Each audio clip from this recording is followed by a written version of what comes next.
നടി ആക്രമിക്കപ്പെട്ട കേസിൽ ബിഗ് ബോസ് മലയാളം സീസൺ 5 വിന്നറായ അഖിൽ മാരാർ നടത്തിയ വിവാദ പരാമർശങ്ങൾക്കെതിരെ സീസൺ 4 മത്സരാർത്ഥിയായിരുന്ന റിയാസ് സലീം.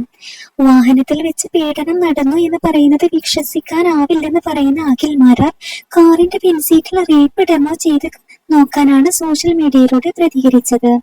റേപ്പ് കൾച്ചറിന്റെ ഏറ്റവും വൃത്തികെട്ട രൂപം എന്നാണ് ഇതിന് റിയാസിന്റെ വാക്കുകൾ. സംഭവവുമായി ബന്ധപ്പെട്ട അതിജീവിതയുടെ മൊഴിയെ ചോദ്യം ചെയ്ത് അഖിൽ മാരാർ പറഞ്ഞ കാര്യങ്ങൾ റേപ്പ് സംസ്കാരത്തിന്റെ വൃത്തികെട്ടതും ഛർദ്ദിക്കാൻ വരുന്നതുമായ രൂപമാണ്.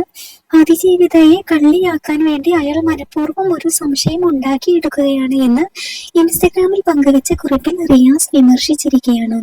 റിയാസിന്റെ വാക്കുകൾ ഇങ്ങനെ: അതിജീവിതയുടെ മൊഴി ശരിയല്ലെന്ന് തെളിയിക്കാൻ അഖിൽ മാരാർ ചോദിക്കുന്ന ചോദ്യങ്ങൾ ഇതാണ്. കാറിന്റെ പിൻസീറ്റിൽ ഒരു ഡെമോ റേപ്പ് ചെയ്യുക, അതുപോലൊരു സ്പേസിൽ എങ്ങനെയാണ് റേപ്പ് സാധ്യമാവുക എന്ന് കണ്ടെത്തുക, 2017 ഇറങ്ങിയ ഒരു മൊബൈൽ ഫോണിന്റെ ലൈറ്റ് കണ്ടീഷൻ എങ്ങനെയായിരിക്കും എന്ന് പരിശോധിക്കുക, ആ ലൈറ്റിന്റെ വെളിച്ചത്തിൽ എങ്ങനെയാണ് റേപ്പ് പകർത്താൻ സാധിക്കുക, അതിജീവിത പ്രതിരോധിക്കുകയും കാർ ഡ്രൈവറെ ആക്രമിക്കുകയും ചെയ്താൽ കാർ നിയന്ത്രണം വിട്ട് ഇടിക്കും. ഇവിടെ അങ്ങനെ സംഭവിച്ചിട്ടില്ല. മനുഷ്യരൂപത്തിലെ ഏറ്റവും വൃത്തികെട്ട ഛർദ്ദിക്കാൻ തോന്നുന്ന തരത്തിലെ റേപ്പ് സംസ്കാരം. അഖിൽ മാരാർക്ക് ഇതിൽ ഒരു ആശയക്കുഴപ്പവുമില്ല, തെറ്റിദ്ധരിക്കപ്പെട്ടിട്ടുമില്ല, ജിജ്ഞാസയുടെ പുറത്ത് ചോദിക്കുന്നതുമല്ല. മനഃപൂർവ്വം സംശയം സൃഷ്ടിച്ച അതിജീവിതയെ കള്ളിയാക്കാൻ നോക്കുകയാണ് എന്നാണ് ഇൻസ്റ്റഗ്രാം പോസ്റ്റിൽ റിയാസ് സലീം പറഞ്ഞിരിക്കുന്നത്.